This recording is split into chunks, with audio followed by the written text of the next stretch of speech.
Assalamualaikum warahmatullahi wabarakatuh. Waalaikumsalam warahmatullahi wabarakatuh. Alhamdulillahi rabbil alamin. Allahumma salli ala Muhammadin sallallahu alaihi wasallam.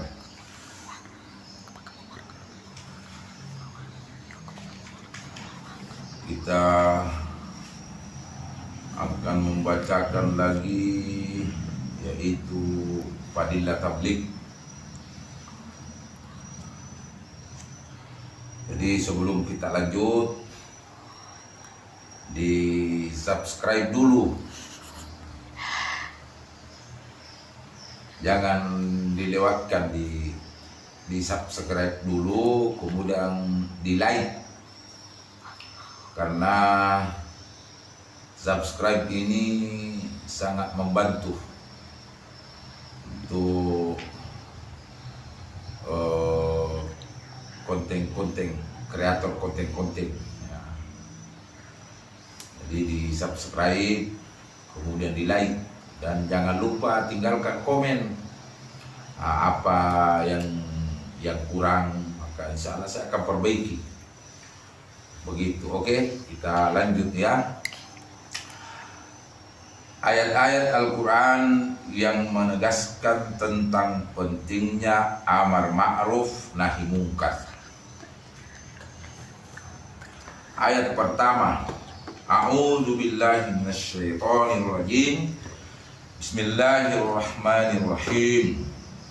Wa man ahsanu qawlan mimman da'a ila Allah wa amila sholihan wa qala innani minal muslimin. Dan siapakah yang lebih baik perkataannya daripada orang yang menyeru manusia kepada Allah Subhanahu wa taala dan mengerjakan amal saleh, dan ia berkata, sesungguhnya saya termasuk orang-orang yang berserah diri. Quran surah Fussilat ayat 33. Saya ulangi. A'udzubillahi minasyaitonirrajim. Wa man ahsanu qawlan mimman da'a ila Allah wa amila sholihan wa qala innani minal muslimin. Dan siapakah yang lebih baik perkataannya daripada orang yang menyeru manusia kepada Allah Subhanahu wa taala dengan mengerjakan amal saleh, dan ia berkata, sesungguhnya saya termasuk orang-orang yang berserah diri. Quran surah Fussilat ayat 33. Sebagian mufassir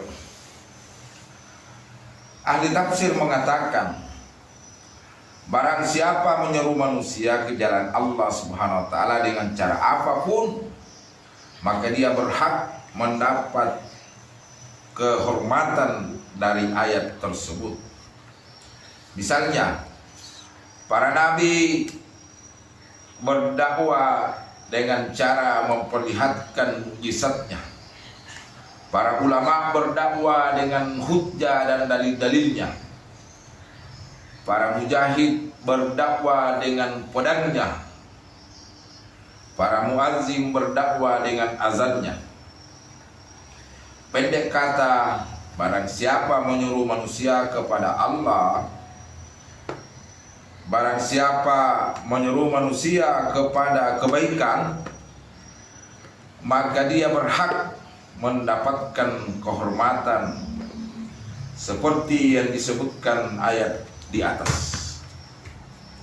Baik dia menyeru kepada amalan zahir ataupun amalan batin, seperti para ahli tasawuf yang mengajak kepada ma'rifatullah, mengenal Allah Subhanahu wa taala.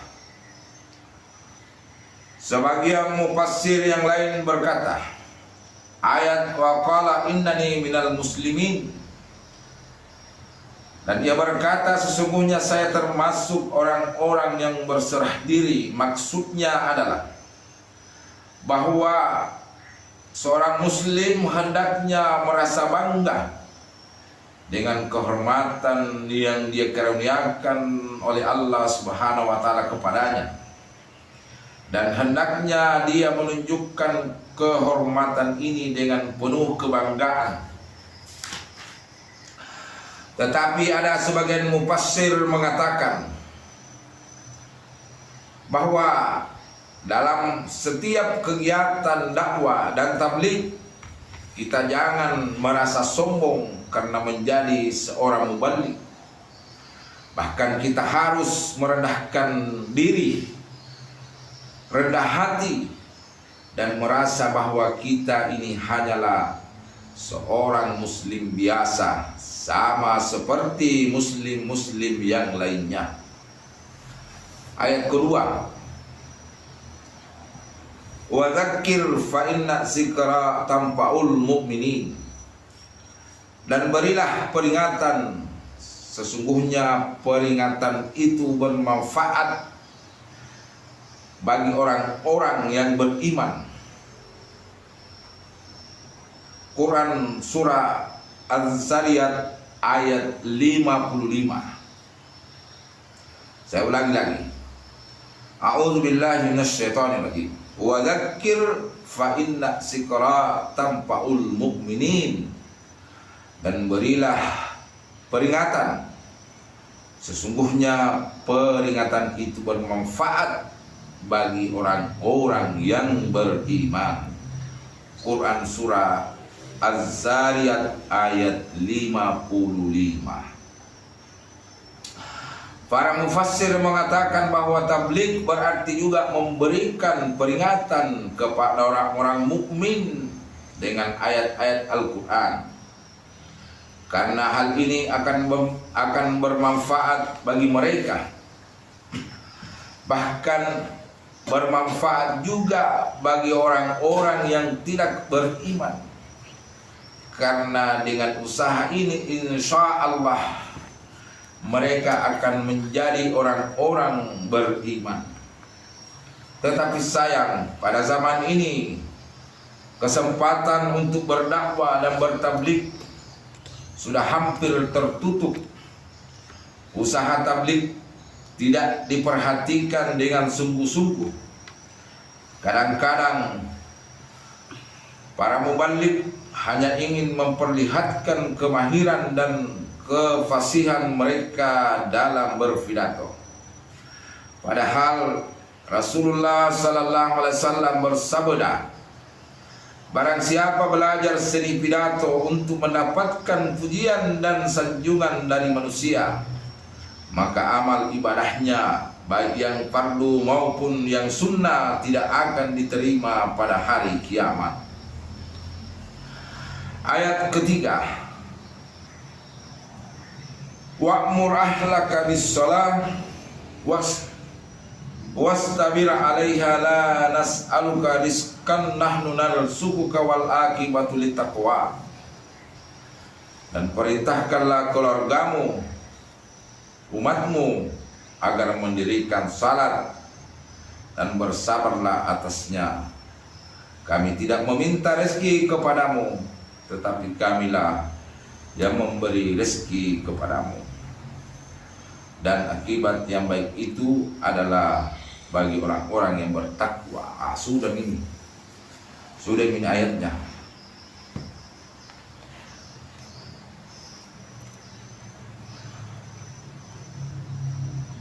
Lanjut ayat keempat. Ya bunayya, aqimis shalah wa'mur bil ma'ruf wanha 'anil munkar wasbir 'ala ma asabaka inna dzalika min azmil umur. Hai anakku, dirikanlah salat dan perintahkanlah manusia berbuat baik dan cegahlah mereka dari perbuatan mungkar dan bersabarlah terhadap segala yang menimpamu. Sesungguhnya yang demikian itu termasuk urusan-urusan yang diutamakan. Quran surah Luqman ayat 17. Saya ulangi. Saya tadi tidak baca ta'udzu atau bismillah. Disunahkan kalau membaca ayat ta'udzu atau bismillah. Saya ulangi. A'udzubillahi minasyaitonir rajim. Ya bunayya aqimis shalah wa'mur bil ma'ruf wanha 'anil munkar wasbir 'ala ma asabaka innaka dzalika min azmil umur. Hai anakku, dirikanlah salat dan perintahkanlah manusia berbuat baik dan cegahlah mereka dari perbuatan mungkar dan bersabarlah terhadap segala yang menimpamu. Sesungguhnya yang demikian itu termasuk urusan-urusan yang diutamakan. Quran Surah Luqman ayat 17. Dalam ayat ini telah disebutkan dengan jelas beberapa perkara yang paling penting bagi seorang muslim. Perkara-perkara ini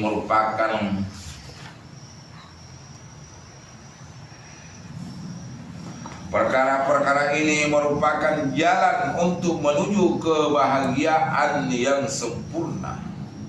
Akan tetapi umat Islam sekarang telah melalaikannya. Telah disebutkan sebelumnya bahwa kewajiban amar ma'ruf nahi mungkar sudah hampir ditinggalkan. Bahkan salat pun sebagai amalan yang paling utama telah ditinggalkan. Padahal salat adalah salah satu rukun Islam. Banyak umat Islam yang tidak mengerjakan salat sama sekali atau mengerjakan salat tetapi tidak tertib. Pada umumnya hanya orang-orang miskin saja yang mau salat berjamaah di masjid. Sedangkan orang-orang kaya dan orang-orang penting merasa hina jika melaksanakan salat di masjid. Hanya kepada Allah sajalah kita mengadu. Sebuah syair berbunyi, hai insan yang lalai, kehinaan bagimu adalah kebanggaan bagiku. Ayat kelima. A'udzubillahi minasyaitonir rajim. Wal takum minkum ummatun yad'una ilal khair wa ya'muruna bil ma'ruf wa yanhauna 'anil munkar wa ulaika humul muflihun. Dan hendaklah ada di antara kamu segolongan umat yang menyuruh manusia kepada kebajikan, menyuruh berbuat yang ma'ruf dan mencegah dari yang mungkar. Dan mereka itulah orang-orang yang beruntung. Quran Surah Ali Imran ayat 104. Saya ulangi. A'udzubillahi minasyaitonir rajim. Wal takum minkum ummatun yad'una ilal khair wa ya'muruna bil ma'ruf wa yanhauna 'anil munkar wa ulaika humul muflihun.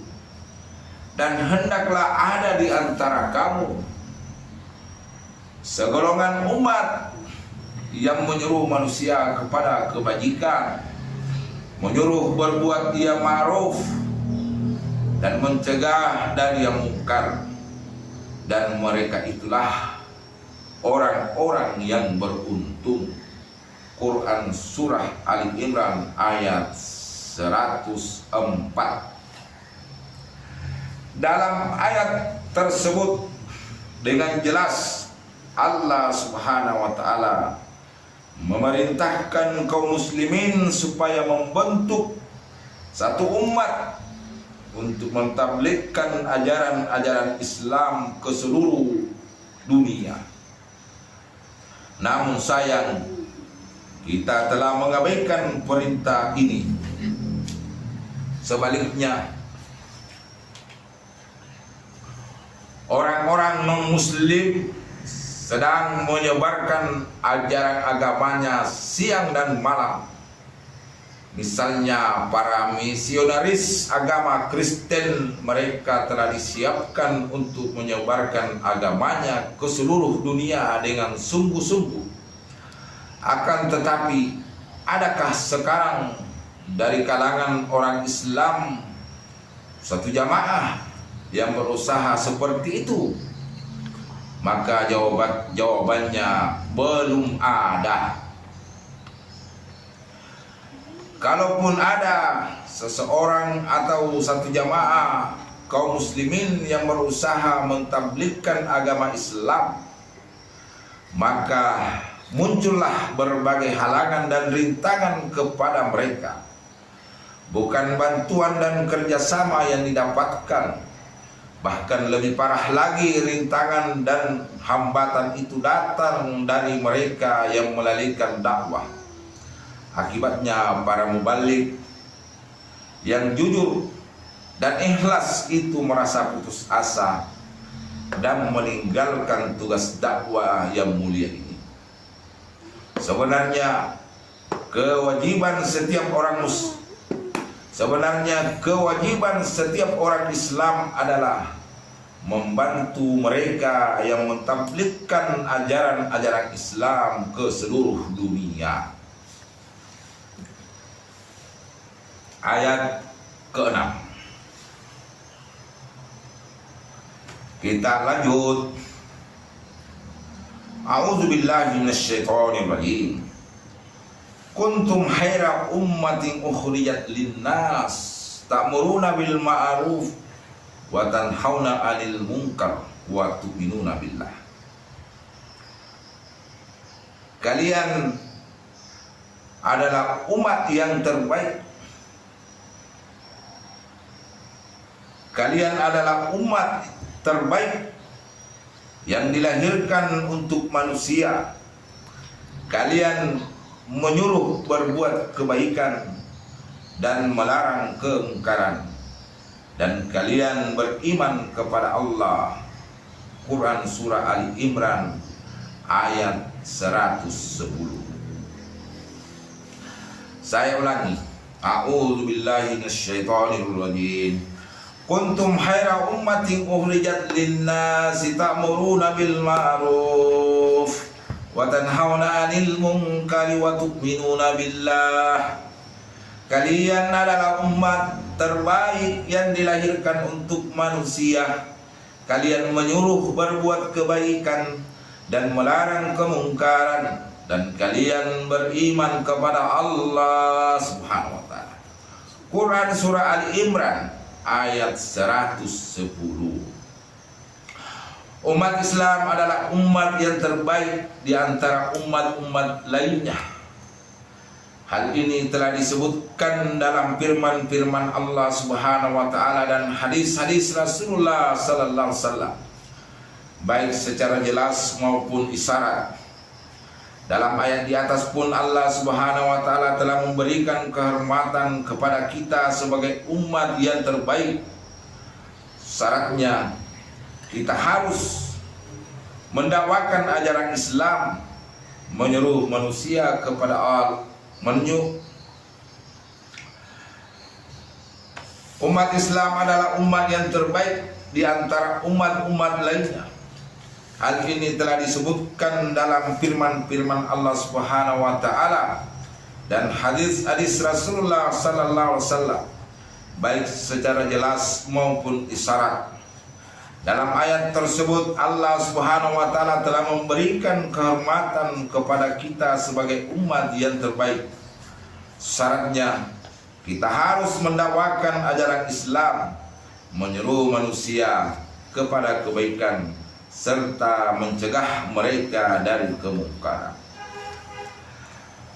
Para mufassir mengatakan bahwa dalam ayat ini amar ma'ruf nahi munkar disebutkan lebih dahulu daripada sebutan iman kepada Allah SWT.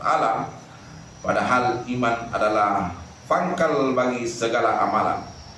Tanpa iman, amal kebaikan apapun tidak akan bernilai di sisi Allah Subhanahu wa taala. Hal ini dikarenakan iman sudah ada dan dimiliki oleh umat-umat terdahulu. Namun ada suatu amalan yang membedakan umat Nabi Muhammad sallallahu alaihi wasallam dengan umat-umat sebelumnya, yaitu tugas amar ma'ruf nahi munkar. Inilah keistimewaan umat Muhammad sallallahu alaihi wasallam dibandingkan umat lainnya. Tentunya jika tugas ini dilakukan dengan sungguh-sungguh, akan tetapi karena segala amalan tidak akan bernilai tanpa iman, maka di akhir ayat ini iman tetap ditekankan. Jadi maksud utama dari ayat di atas adalah menegaskan betapa pentingnya amar ma'ruf nahi munkar bagi kita, sehingga perintah ini disebutkan terlebih dahulu. Dengan demikian, syarat utama agar umat ini menjadi lebih mulia daripada umat lainnya, kita harus melaksanakan perintah tersebut. Jika tidak, maka kita tidak berhak memperoleh sebutan khaira ummah, umat yang terbaik. Seperti pernah terjadi pada umat terdahulu ketika mereka melalaikan tugas ini, maka Allah Subhanahu wa taala berfirman, ketika mereka lalai dari mengingatkan. Peringatan seperti ini disebutkan dalam ayat-ayat yang lain. Saya ulangi. Apa ini?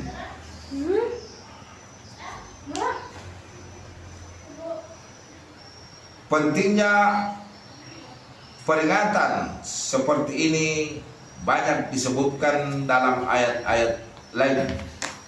Perlu diingat bahwa tugas amar ma'ruf nahi munkar tidak cukup diamalkan beberapa kali saja, tetapi harus diamalkan terus-menerus setiap saat, karena amar ma'ruf nahi munkar adalah tugas tetap, bukan tugas sementara.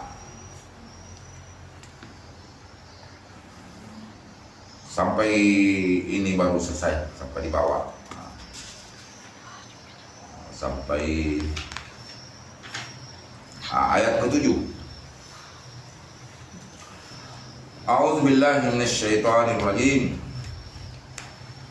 La khaira fi katsirin min najwahum illa man amara bi shadaqatin aw ma'rufin aw islahin bainan nas wa may yaf'al dzalika ibtigha'a maradatillahi fasawfa nu'tihi ajran 'azima.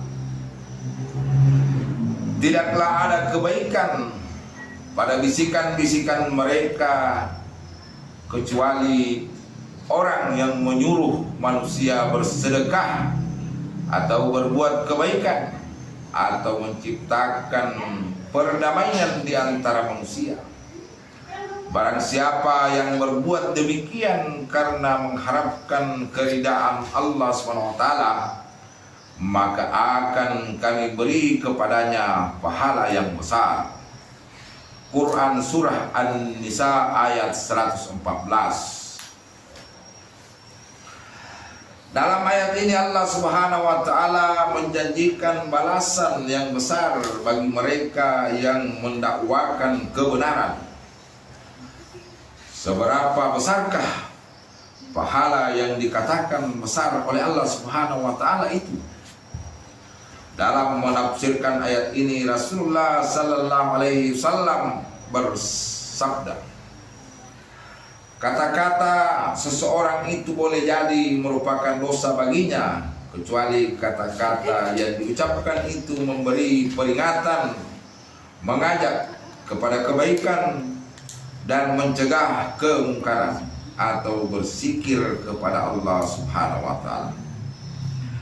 Dalam hadis lain beliau bersabda, "Maukah saya beritahukan kepadamu suatu amal kebaikan yang lebih utama daripada salat, puasa, dan sedekah?" Para sahabat menjawab, "Beritahukanlah kebaikan itu kepada kami, ya Rasulullah." Rasulullah bersabda, "Damaikanlah antara sesama manusia, karena kebencian dan pertengkaran akan menghilangkan amalan kebaikan seseorang seperti pisau cukur memotong rambut." Masih banyak lagi ayat Al-Quran dan hadis-hadis Rasulullah Sallallahu Alaihi Wasallam yang menyuruh kita mendamaikan persengketaan antara umat manusia serta menganjurkan kasih sayang dan cinta mencintai. Yang perlu ditegaskan di sini adalah bahwa mendamaikan perselisihan umat manusia adalah salah satu dari amar ma'ruf nahi mungkar. Demikianlah taklim kita pada hari ini. Mudah-mudahan bermanfaat untuk kita semua, dan jangan lupa di subscribe. Subscribe itu gratis. Jadi di like juga, kemudian tinggalkan komen apa yang saya perbaiki, karena saya ini baru belajar ya. Apalagi kalau tersangka lagi di komennya apa yang saya perlu perbaiki. Sekian, terima kasih. Wabillahi taufiq wal hidayah. Wassalamualaikum warahmatullahi wabarakatuh. Waalaikumsalam warahmatullahi wabarakatuh.